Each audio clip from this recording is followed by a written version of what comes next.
Okay, welcome to Flamecast. I am Todd Platts, and today with us, well, let's just cut to it. I've got Travis Buckmeier. This one will be a little bit different because instead of doing this in person, live, this is actually being done over TeamSpeak, so you get any weird lag between conversation people, then that's the reason. But anyways, so here's Travis. Thank you. Thank you very much. Thank you. That was pretty quick. Maybe we don't have any lag. No, it should work pretty well. Yeah. Well, yeah, we're here to talk about basically anything dealing with filming of movies we've done. Actually, you've only been involved in one. So. Yeah. Unfortunately, I had to relocate for work after we got that first one done, so I was not able to arrange participation in the other ones, which is unfortunate. But the future is always out there. We'll never know what happens till it happens. Yeah, kind of talked about that a little bit in the other ones. I might have mentioned it in all three of them that we've done already. It's like, damn, Travis, he's gone again. Well, yeah, I'm sure it wasn't involved with the fact that you made us film on a frozen lake because you wanted to reproduce Hoth. I mean, I'm sure that had nothing to do with it. Hey, I followed that up with nice sunny days in Pine Island, though, and okay, so let's say your 4 hours of sunny days compared to your 2 hours of freezing our tushy off in the middle of a lake, where the ice fishermen felt sorry enough to offer us heat. Oh, that's right.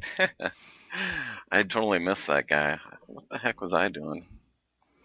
I might have been in the van or something like that, warming up while all you guys were out freezing.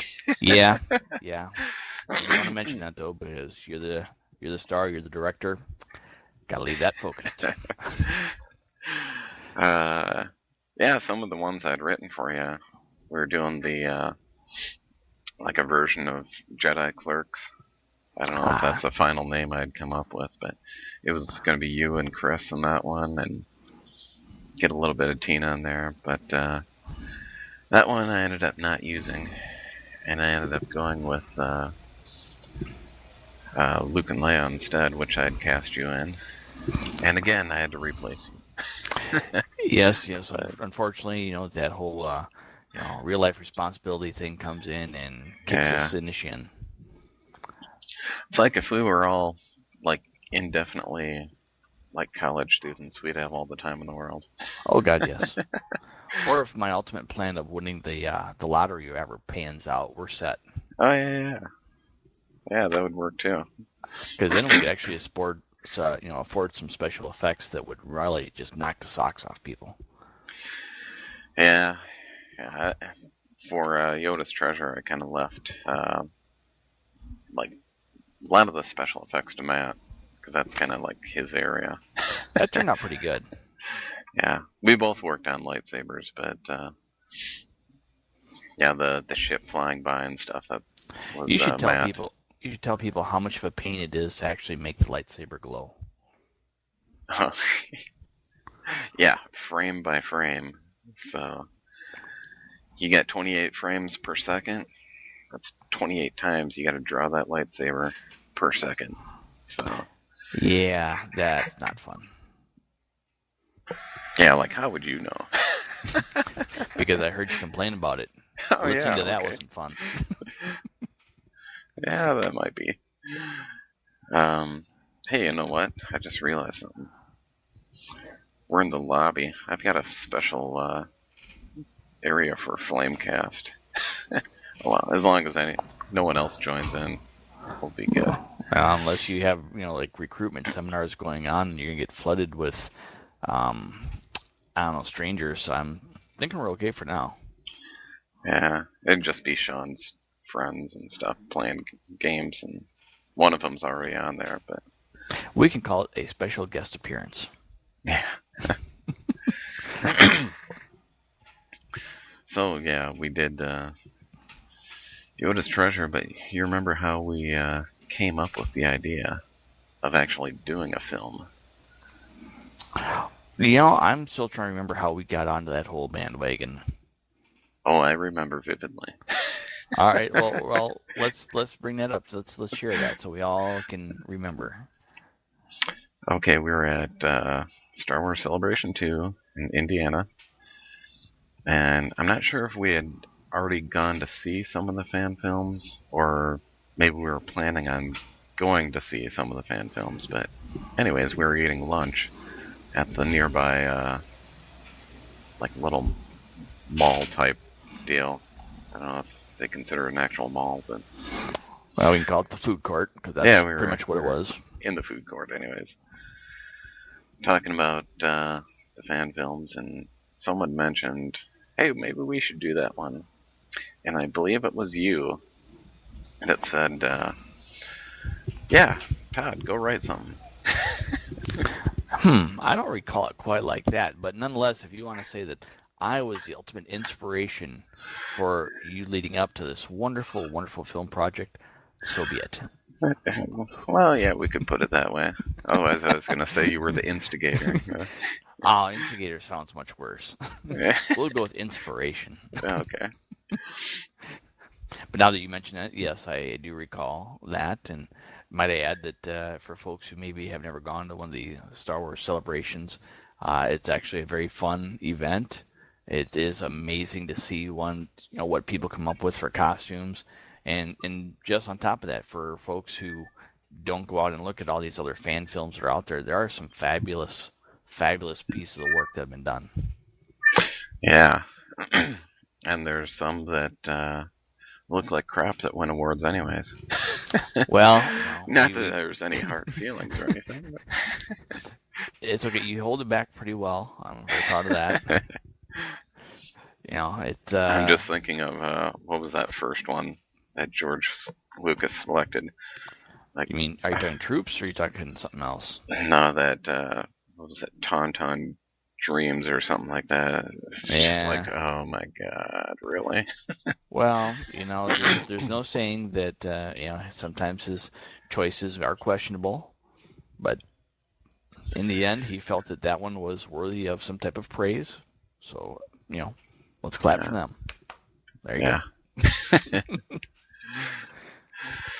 But yeah, as far as looking back at what we've done here, Yoda's Treasure was a first attempt, and it's not like we were using really expensive cameras or anything either. So I think for what we had to work with, and for the fact that most of us are new to that type of thing, it turned out pretty well.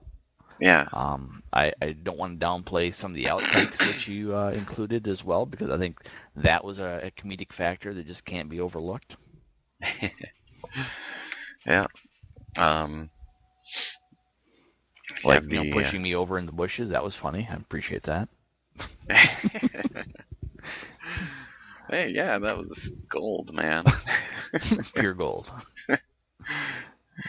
There's your little improv area of throwing up after Jedi number 5 got killed. Oh, yes. Well, your description was quite brutal, so I'm just saying. But I think, special accolades really need to go out to Matt, who, unfortunately was not able to film, well, pretty much with any of us, I believe. And pulling off the Darth Smiley, which I think is probably one of the scariest bad guys I've had to deal with.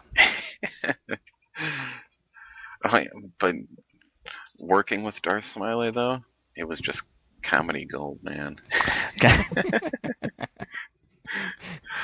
Well, the best part is you didn't need his head and body in the same place to work and function, so I mean... Yeah, anytime we filmed him, it was green screened or blue screened. We did blue screen a little bit, but yeah, I got to take a trip out to his place in Indiana and do all the green screen, blue screen effects. And I'm still curious who came up with the idea to duct tape his head back on. I think that was actually one of my ideas. It was like, well, we need him back. We cut off his head. How are we going to do this? Yeah, just duct tape. Hey, duct tape has a wide range of uses, folks. Don't count it out. Yeah. Yeah, we were talking about in, I think it was Chris's Flamecast.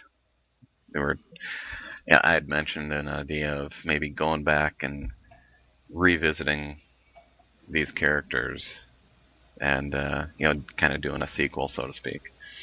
And it's like, well, it'd be nice to get Tina back, and however we killed her off. It's like, well, we brought Darth Smiley back. We used duct tape. There's always a possibility. Well, why couldn't you do her as a blue glowy? Yeah, I thought of that too. A Force ghost and bring her back that way. I think the approach really needs to be is, what is the life of a Force ghost? That's what you need to approach it as. What goes on in the day of her life? Yeah, that'd be interesting. Yeah, just kind of thinking of the technical aspects of, the Force ghost. Not sure how many of the novels you've read or anything, but over time, yeah, they diminish and they don't have the capability of coming back after so often. I hate to point this out to you now because I thought you would have learned this lesson, but at any time George wants to, he can go back and change that. Well, yeah. Just saying. But that's George. That's not Todd. You're kind of like Econo George. I'm going to put that on the website, man. Econo George here. We're saying you don't know. You could get a grand following just based off that name. Yeah.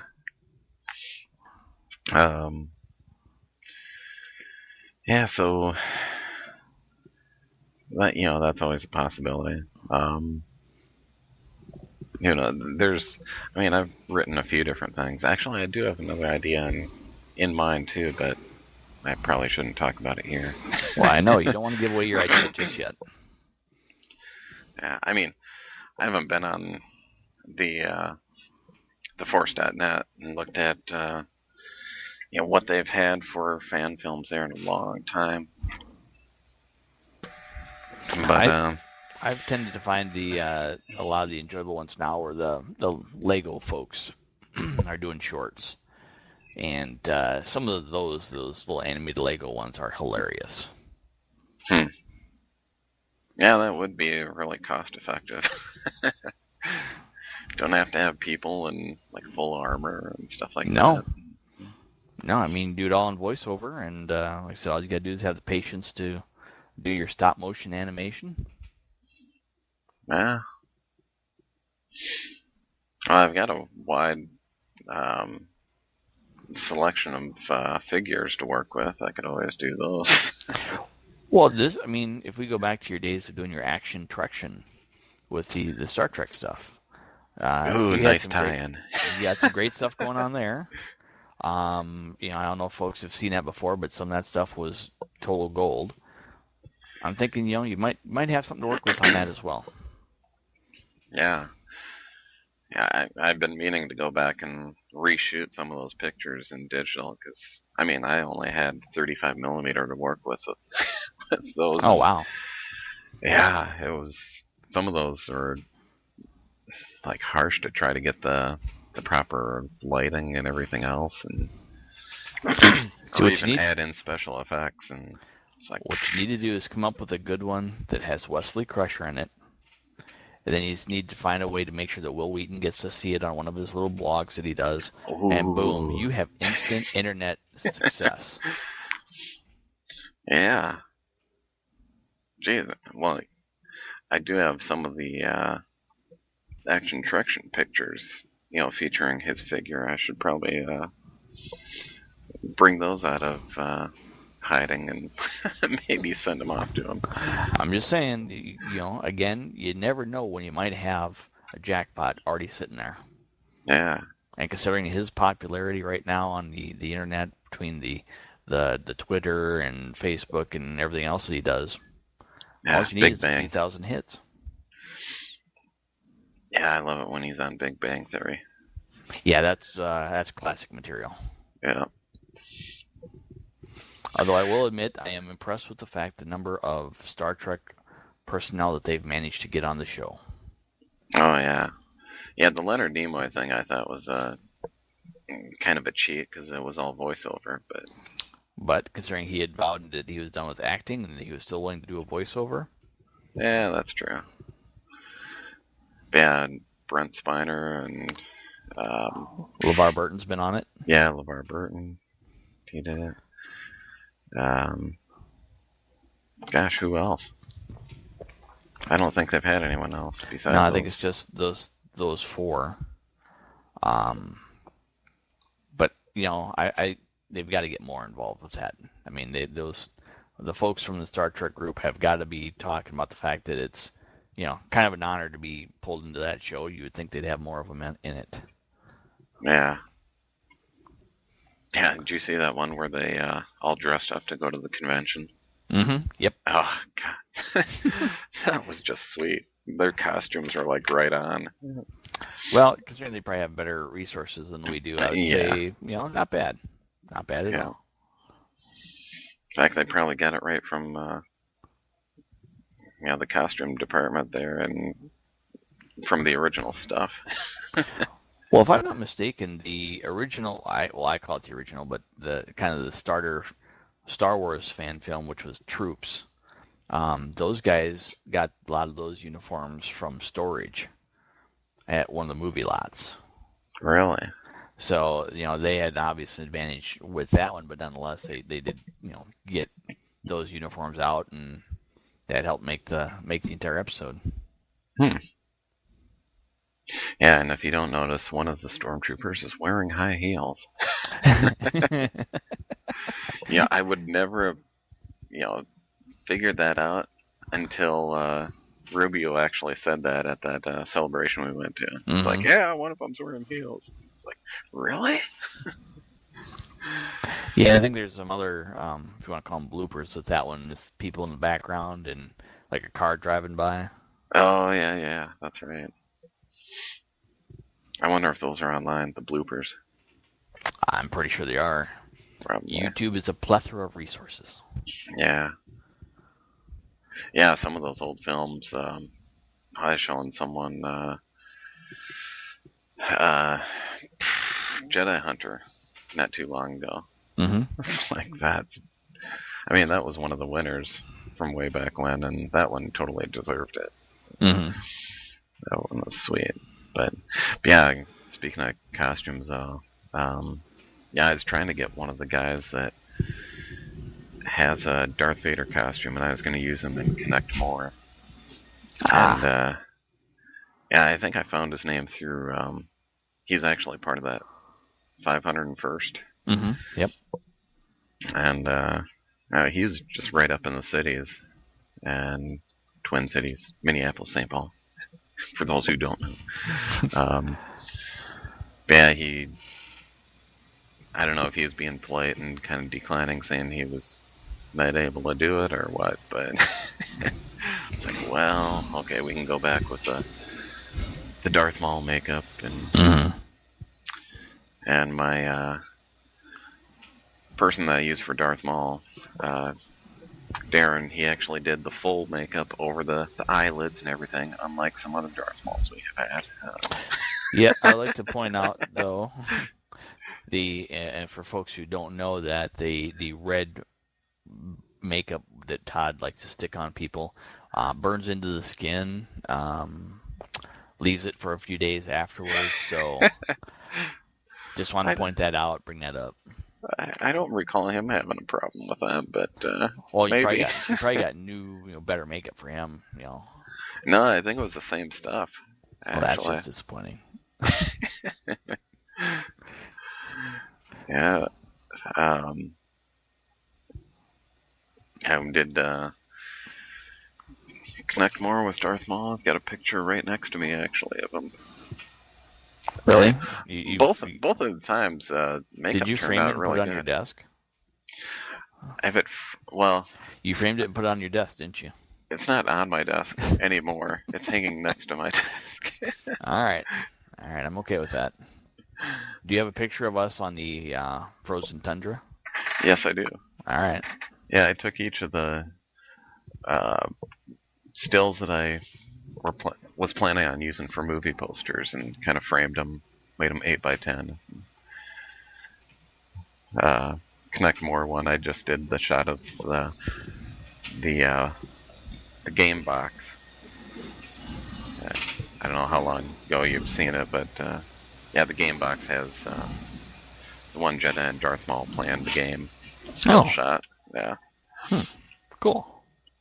Although if you look really closely in the film, I only changed the front of the box. The sides of the box where it says Connect More or Connect 4, I didn't bother changing those because I thought I could blur that out enough, but I think you can still read it.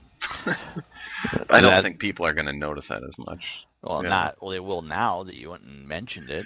Well, you'd have gotten away with it if you just kept it to yourself, but now we all know the blooper. I'm just one of those meddling kids. Exactly. I would have gotten away with it. Yeah, you're one of those. Had it not been for myself. You're one of those that Han shot second type of people, aren't you? Yeah. Actually, I usually start these by going like with the how did we end up meeting type deals. And I want to say with you, it was actually just through Matt. Matt was sitting at your lunch table and got to know you. And yep. Yeah, that would have been back in high school. Yep. And I think it was actually Matt was probably friends with my friend Mike Sheff and Ryan Moss and some of those other folks that, which was why he was sitting with us. And then that's just kind of where we got chatting. Yeah. Eventually, Matt disowned your table and went over to my table, but well, that was Matt's personal choice, and in a free country, we can simply bless that and thank him for the quality of his time while he was there. Yeah. Actually, over at my table, I had Corey Anderson, Chris Camerath. I want to say, there was Sean Shimpak and then Chris. I can't think of his last name offhand, but he always hung around with Sean. Anyways, and then Matt joined us, and we had a full table there. Corner table of the room, closest one to the student store. How convenient. Yeah, well, I don't think it was really open during lunch, but in the morning it was open. Which, you were part of the... No, maybe not. Not the morning crew, was it? No, for our homeroom we had, I kind of talked about this in Matt's too, or actually Matt brought it up. We had the one person in our room that refused to bring rolls one time, because Friday was always rolls. And, she refused to bring them, and then she brought donuts, and it's like, well, we already assigned someone to bring them now, and they brought them, so we're going to eat the rolls, and then we were too full for the donuts, so she got all pissed off and would never bring stuff again. But so we started making parody songs about her and her donuts. Oh, God. Yeah, you weren't part of that, but... No, and I'm not sure if that's a good or bad thing, but... Oh, you should have been part of that, man. My most classic one, I made a parody of Prince's You Got the Look. Oh, God. And, I mean, I can still remember the lyrics to this day, but... I'd ask you to sing it, but I'm not sure that our audience wants that. And it's too early in the morning to sing. Besides. But, yeah, there were some good times. But I remember visiting you. You worked at, let's see, was it County Market at the time? Yeah, I think senior year was County Market, junior year was Hy-Vee.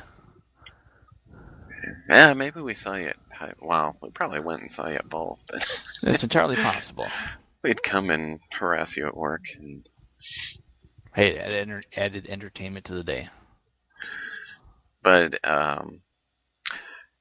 yeah, some of the stories you were telling made me sure that I was never going to work at a grocery store myself. Nope, would never be doing that again.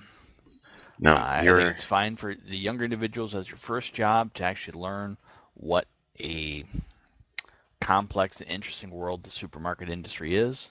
But I'd say after that, get the heck out.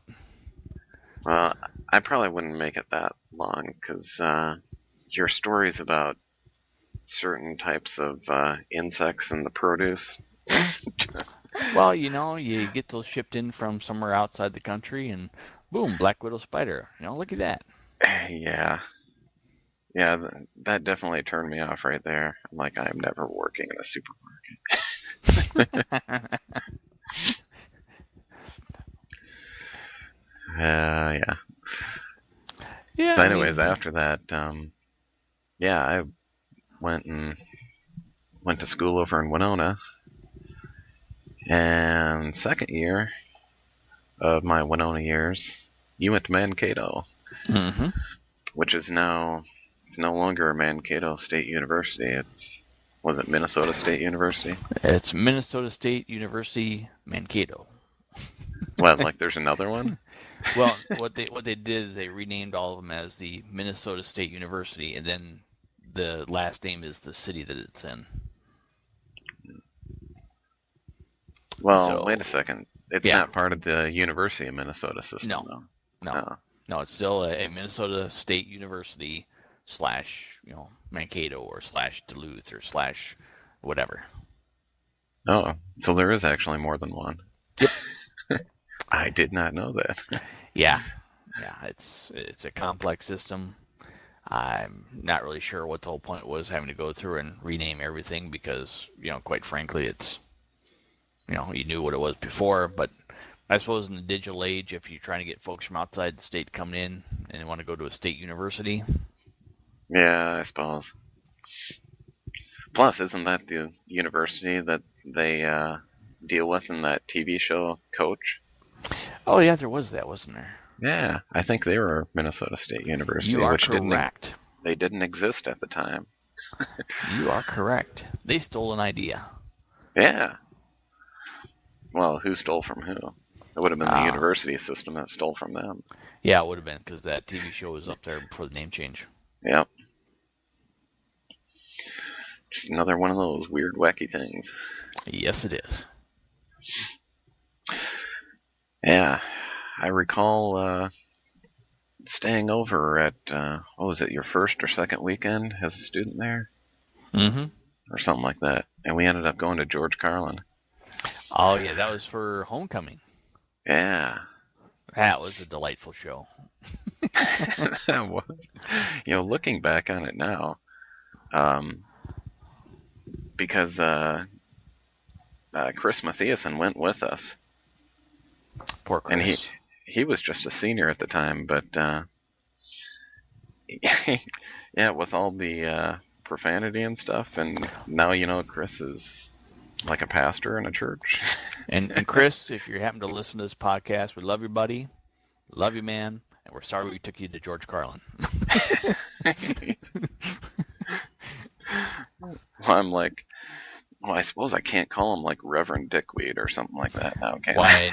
Why no, that would not be appropriate or nice. But we should come up with a good nickname for him. Something that's church appropriate. Well, you can probably just be the Reverend or something like that. We call him the Rev. Yeah, He's the Rev. Say, what was your nickname? Well, most of the time it was just Buck or something like that. I don't know if anybody ever actually assigned me a certain nickname. Oh, you had to have had one. I don't think so. I mean, crap, we all did. No, not everybody. Kevin started out as Red, and then they turned into Elbow Red Cat Puke, and then it was just Elbow. Elbow Red Cat Puke was just too long or something. Well, did we give you a nickname, Todd? I don't recall giving you a nickname. Yeah, Dimples. Really? Yeah. That wasn't a very good one because I just don't remember it. Well, it was like, my first first or second year of college, and Kevin, I don't know, he was doing like cross stitch stuff, and he made a little cross stitch thing for each of us with our nicknames on it. And I think I still have mine actually somewhere. Yeah. I mean, Matt, he was either Spaz or Stretch. One of the I remember Spaz. That's the one that I recall. Okay. But the only reason I recall that is because I tied into the fact that he drank, was it Jolt? Is that the... Yeah, yep, that was it. Yeah. And at first I'm like, Jolt, that seems interesting, until I actually read about it. And I realized what a scary substance that really was. Oh, I've got a good story on Jolt, man. It was like after the fact, but this was after I had been married, and Rachel's brother Wade came down and stayed on the weekend, and we stayed up until like beyond midnight somewhere. Well, anyways, we were supposed to be over in Wisconsin at some place at 7 in the morning to go canoeing with some other friends of ours. And it was like, how the heck are we going to be awake enough to do this? In comes Jolt. Our Wade and I did cans of Jolt, like a 12-pack, and pixie sticks. That's just not right. That was our breakfast that morning. For some reason, we were paddling faster than the other canoes. I don't know why.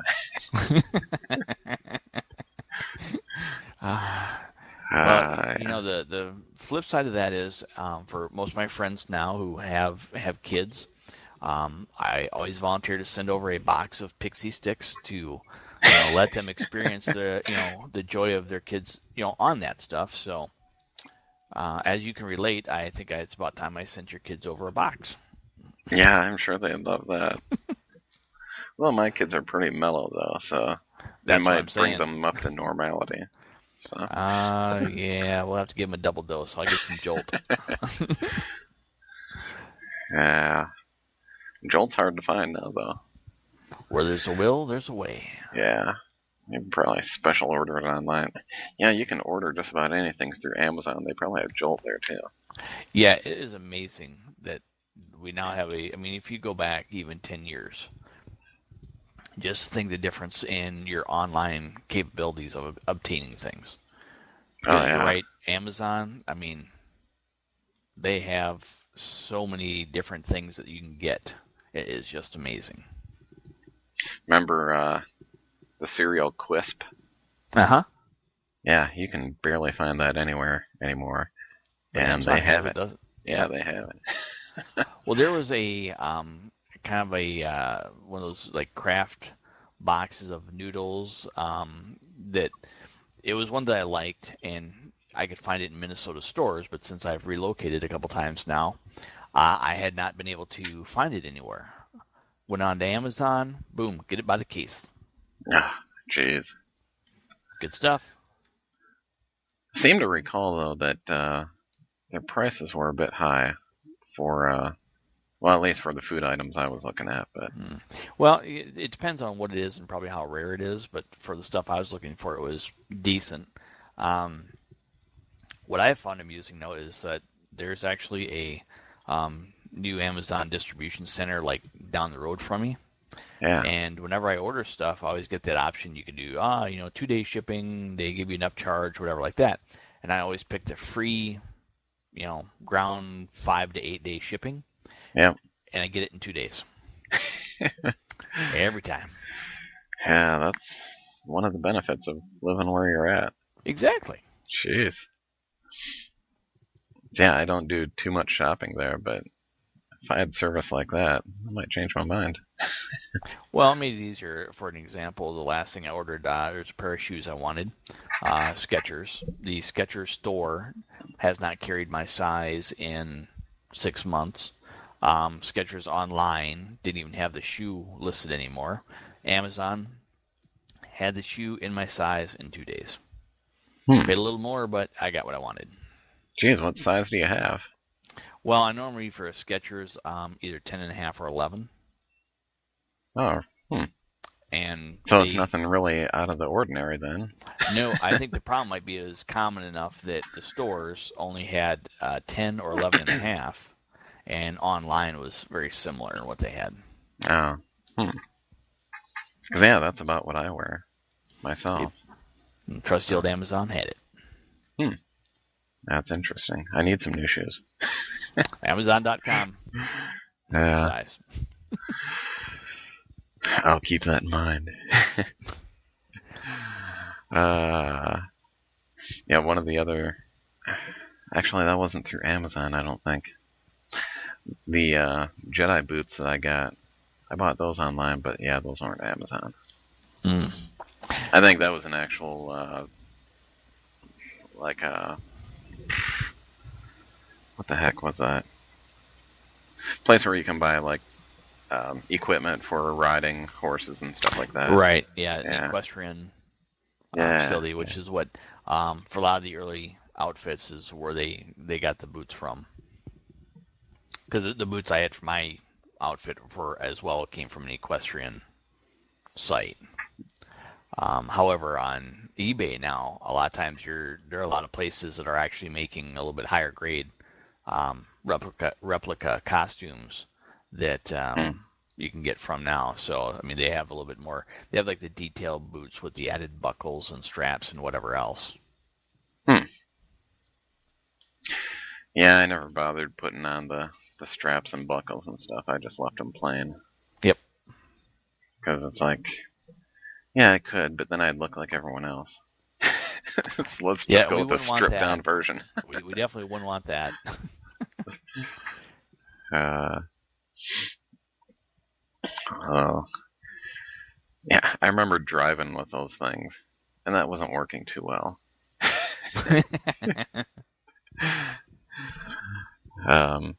Because, yeah, I ended up having Corey drive my car when we were driving from Matt's place to the convention there, or the celebration.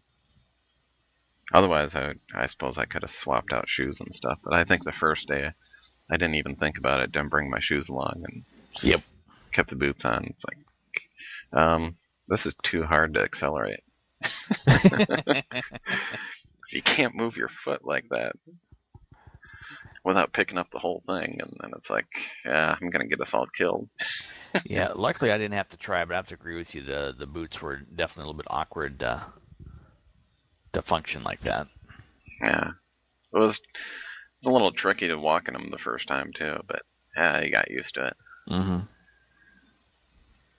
But, yeah, I'd be more amazed if we actually would have had, like, the Stormtrooper costumes. I'm not sure how well that would have functioned all day long. Yeah. I'd love to get my hands on some, because they'd work really well with my next movie idea. Well, again, if you got money to burn. Yeah, I guess I gotta play the lottery. Either that or put your kids to work. Just yeah. They can start mowing some lawns, bringing in some extra money. Yeah, it'd be sweet. Actually, there was the helmets that Kenner / Hasbro make for they got like full-size helmets, with the voice thing in them. And there was a garage sale I went to yesterday that had a clone helmet, and I was really tempted. How much was it, Todd? Yeah, I didn't even see the price. I'm not even sure. It was probably like dirt cheap, like a couple bucks or something. I'm thinking you had an opportunity, and the opportunity was there. Yeah. Although it's only the helmet, not the rest of the armor. True. So by the time you get all the other armor, would it match up with the helmet? Then it'd be like, no, this doesn't look good. Yeah, good point. But we do have a Darth Vader helmet, one of those Hasbro ones, but yeah, it's a little bit smaller than what it should be for like a regular, full-size helmet. So it probably geared more to the kid size. Yeah, probably. I don't know. Toys for kids. Who would have thought? Yeah, no kidding. Back in my day. Yeah. Back in our day, we didn't have access to any of that crap. Nope. Not even, different sizes. Even if there would have been somewhat of an access to it, I'm pretty sure the parental figures of our day would have, nipped that in the bud pretty quick. Yeah. Although I did get away with a lot of stuff. But, who knows? Like our first, you were at that one too, weren't you? Star Trek convention. Mm-hmm. Went to the... User entered your channel. We got a new guy in here. Hello. User left your channel. And there he goes. Are you talking about the first convention we went to where Matt managed to obtain the minivan for us? Oh, no. This is before that. Maybe you weren't with on that one. We took my car, and before we got to the... voice is going out. Drink more water. There you go. Yeah, I should have brought some down with me. Anyways, we took my car, ended up doing a little drive. Went through the Paisley Park Studios parking lot. Interesting. Eventually, later at night, we drove downtown Minneapolis, drove by First Avenue, got some pictures and stuff. But I had a dual purpose for going up to the cities, I guess. Yeah, it doesn't show. I mean, you're hiding it well. Yeah. But I remember we had Chris with us, a.k.a. Dickweed, or the Rev. And then he's gonna have a special prayer about you at some point here. I'm just saying. Yeah. Hey, I didn't make up the name, so I'll blame it on the person that did. Yeah, well, then we also had Yvonne with us, German foreign exchange student. And it must have just been the four of us, because, Matt being the fourth person. I couldn't remember if you were in the car No, because I with don't us remember or the downtown thing at all, so I'm thinking I probably was not on that one. Yeah. And the convention wasn't actually downtown. It was, I want to say the Ramada off of 494 in Edina. Okay. And then after that, they went and upgraded and went to the convention center downtown. But this is, it must have been like one of their first or something like that. That was pretty interesting. Bought myself a phaser. I had to come away with something, but... True. And the first person I saw as a celebrity there was either Mark Leonard or George Takei. They were both at that one. And I don't think we did, autographs or anything like that. I'm not even sure if that was offered at that one, since it was kind of a new deal. But eventually George came to Winona State, and I got his autograph there. Oh, wow.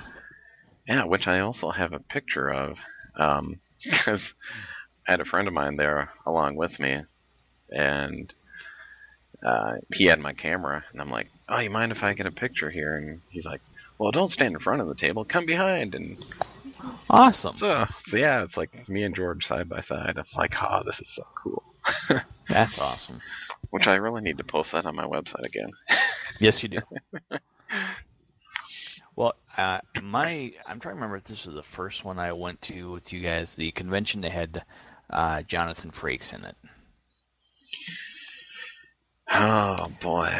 Where he actually, somebody actually brought in. Is it the trombone he plays? Yeah. And somebody actually brought one in for him to play up there. And I just remember the fact, number one, that he played it, which is way cool. But he had the convention had built a replica, Enterprise set behind where they were doing their speaking, and they couldn't get over going back and just playing with the buttons.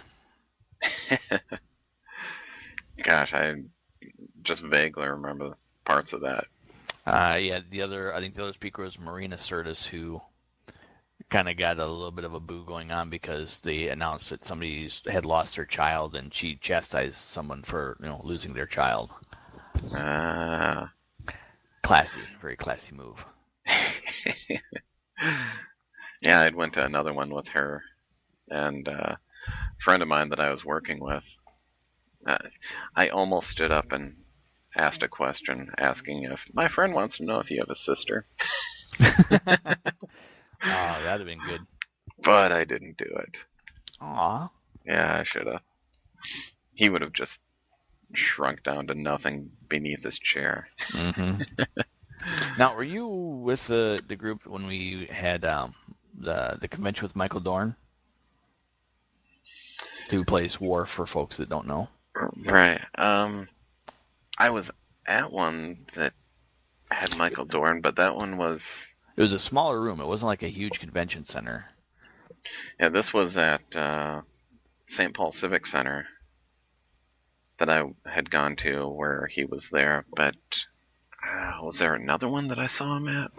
Well, the reason I bring it up because one of my favorite parts about the conventions is the actors talking about just behind the scenes stuff that happens, and he was talking about the fact that when he was in full costume, he would hide up in like the rafters of the set, waiting for his other co-actors to wander by, and he would jump down in full Klingon outfit and pretend to stab them with his ceremonial knife. Right. And he was talking about the one time or one of the episodes where he was a major character, and so other people had smaller parts, and he was walking down towards one of the set, and he had Patrick Stewart, who plays Jean-Luc Picard, jump on him from the rafters yelling, "Die, Klingon." And I just the sheer laughter at that convention, it's amazing. Like I said, you hear these stories, and the fact that you can have a room full of people understand what goes on in that type of situation. I seem to recall him doing that and supposedly killing Captain Picard, but Patrick Stewart took like 30 minutes to die because he kept going through Shakespearean death quotes and stuff. Yes, exactly. It's like, all right, come on already. That's one of the things that you'd like to hear more about from the Star Wars folks on some of the stuff that went on behind the scenes, especially with the original trilogy, because I got to imagine those guys had some fun. Yeah. It sounds like just hearing some of these other podcasts and stuff that I've gone and heard that Mark Hamill would be a really good one for that. Mm-hmm.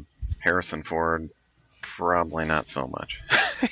Well, keep in mind, Harrison just did that whole bit on Jimmy Kimmel. Have you seen that? Yeah, I saw that. Okay, now he was willing to participate in that little event and actually have somebody dressed up as Chewbacca to do that little bit. I'm thinking he's got a little bit of mischievous streak as well. Just saying, throwing it out there. Yeah, but I mean, if you're talking with him now, though, if you've ever seen any interviews with him, he almost was kind of doing that at the Jimmy Kimmel one, but you kind of talk like this, and you kind of barely hear him, and Mm-hmm. I was in Star Wars. It's like, yeah, you listen to any interview like in the last few years, it's like, man, open your mouth, dude. Talk to us, Goose.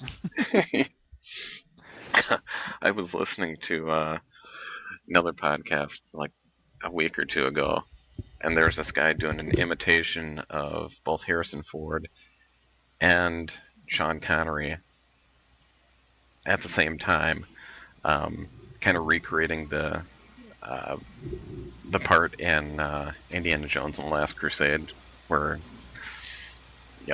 they're in the final part of getting the Holy Grail, Mm-hmm. and going through. It's like, okay,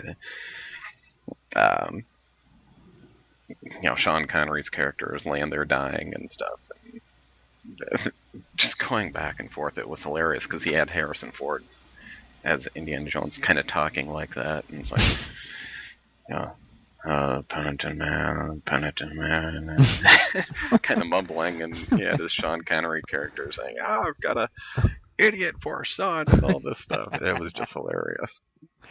I'm listening to this over the headphones at work, and I'm like almost in tears because I'm like, trying not to have anyone else notice that I'm like breaking out in laughter here. That's awesome. Yeah. So, yeah, we should be getting some more interviews out of them in the near future with new movies coming out.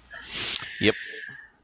And as Matt mentioned, with new movies comes more ideas as well for fan films. Exactly. So we'll just have to wait for your next brilliant idea. Yeah. And if we can plan it a little bit ahead of time where I can work it out, I may be even, able to take a little bit of time to make my way back up to Minnesota to participate in some of the filming. It is an option. Yeah, you're a big shot, aren't you? You should be able to just take vacation when you want. Well, big shot, maybe not so much. Vacation, okay. Yeah. And I'm lucky to work with, like I said, a team that's pretty flexible on those things. So as long as I have a little bit of advance notice and can plan the actual travel, because if I don't fly, it's a 12-hour drive. Yeah, we were talking about one of your vehicles last weekend. Actually, you still got the B? I do not have the B anymore. They're going to be so disappointed. Yeah, it happens. Things change, and unfortunately, I decided to part with it a little while back. I don't know. I mean, I was kind of disappointed because he wouldn't change for me. So. Well, that happens. He's a stubborn car. It's like, come on, transform, come on. And he wouldn't listen. Yeah, I think the most fun I had was that I had a friend of mine at work, and for her son's 5th birthday, I drove him up to his house for his birthday, and that went very well. I think I'm hoping we made somebody's day pretty fabulous with that. You know what you should have done?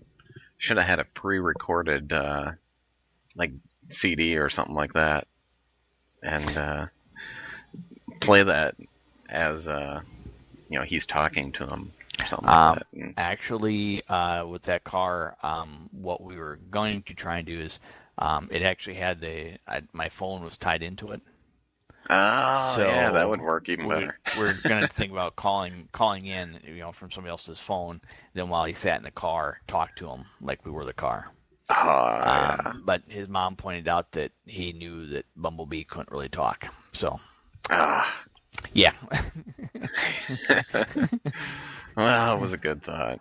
Yep. Yeah. One of the strangest things that for that movie is I still don't understand why they couldn't just fix the voice box and let the damn car talk. I know. Yeah. But, Michael Bay. What can I say? Yeah, he can say a lot. Not too much of it good. But. Yeah. Well, let's put it this way: he successfully revised the franchise, made some hit movies, and while we all admit that there could definitely have been some improvements on it, he got them all rolling. Yeah. We can often say the same thing about Mr. George Lucas. Yeah. Yeah, the thing with the new movies is I'm really fearful of them just deep sixing anything that has been done in the novels. Just screw up the whole expanded universe by, this is supposed to be about the kids, and if they don't have the right kids in there, I'm just going to say, I don't know if I even want to see these. Well, while there's a lot of discussion on the potential downside of it, I do look at the fact that what they've done with the Marvel movies, and the fact of what they did with Avengers.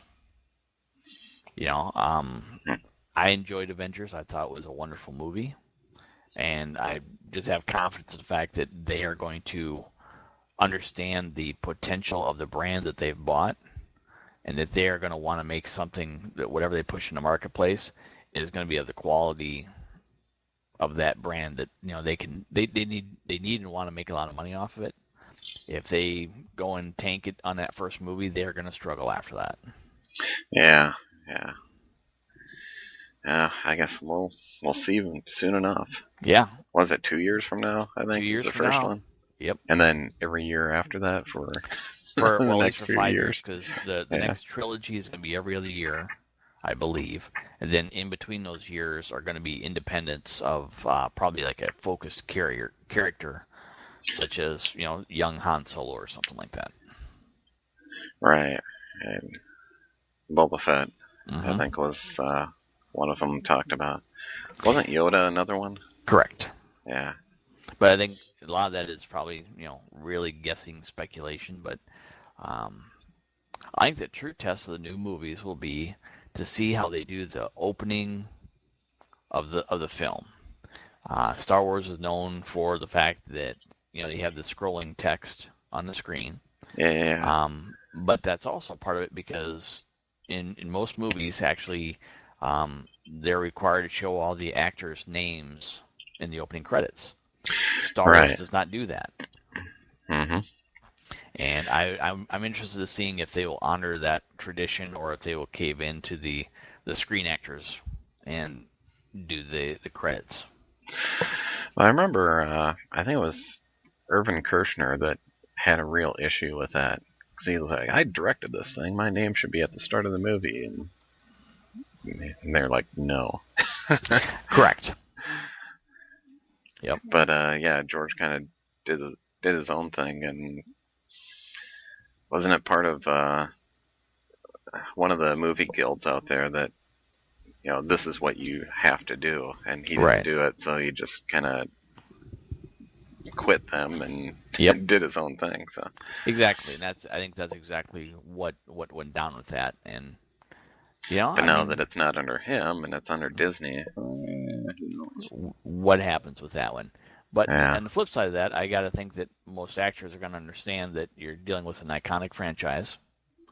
You go and make a cheesy alteration like that to it, again, you're going to have a fan base that's going to recognize it, and you're going to have a fan base that's going to get pretty vocal about it. Oh, yeah. And I would think most of the people that would be working on it would just honor the tradition. Mm-hmm. They'd be like, this is the way it's been, and this is the way I grew up. Yep. Having it, and go with that. And stick my name at the end. I would think that's what would happen, but you hire someone that's got a big ego, and who knows? Right. But hey, as long as they don't stick Lindsay Lohan in the movie, gold. Pure gold. Unless she dies like right away. And, no, I didn't think about that. She could be a Sith Lord that gets whacked. Yeah. It'd probably be the hardest day of shooting for anyone. Yeah. Based on what I've heard. Yeah, one never knows. Yeah. Well, I suppose it's almost been an hour here. Good Lord. That's amazing.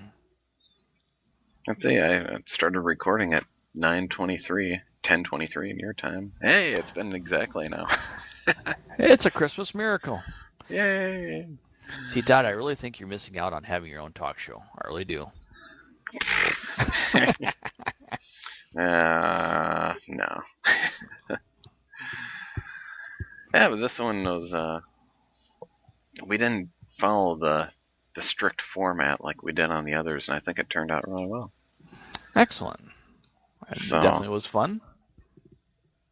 Yeah, and as I mentioned on one of the other ones, my plan with the Flamecast is to kind of go through all the cast and crew and talk about the films and stuff, whatever. Mm-hmm. And then when I'm done with all that, go back to a certain few, like one or two people that just talk about anything, and do it periodically. And sure. So far, I think you're right up there because you've talked about as much as I have, which is always a plus. Because I noticed on my other ones, like, holy crap, I talk too much. How can that be? This is me. Yeah, it's really odd. I mean, because you hardly speak at all. We can never get you to talk or open up or discuss things on her. So I mean, wow. Yeah, and there's other stuff that I was going to talk to you about that we didn't even get to, but we can leave it to another one. Excellent. I'd be up for that. It was fun. Yeah. So, most of the time now I've been doing the sign off as, just kind of like that's a wrap, and then leave it at that. I got to thinking earlier while I was waiting for you to connect, like, maybe I should do like Flame On or something. Well, I'm sure whatever you come up on. with, it'll be fabulous and dramatic. And maybe I'll just maybe if it's cheesy. I'll just let you know later. Yeah, I'm sure you would. So, anyways, I guess for this episode of Flamecast, I am Todd Pletz. And I'm Travis Buckmeier. Oh, nice there. I wasn't sure if you'd get the cue. All right, and that's a wrap. All right, Bye. thank you. Goodbye.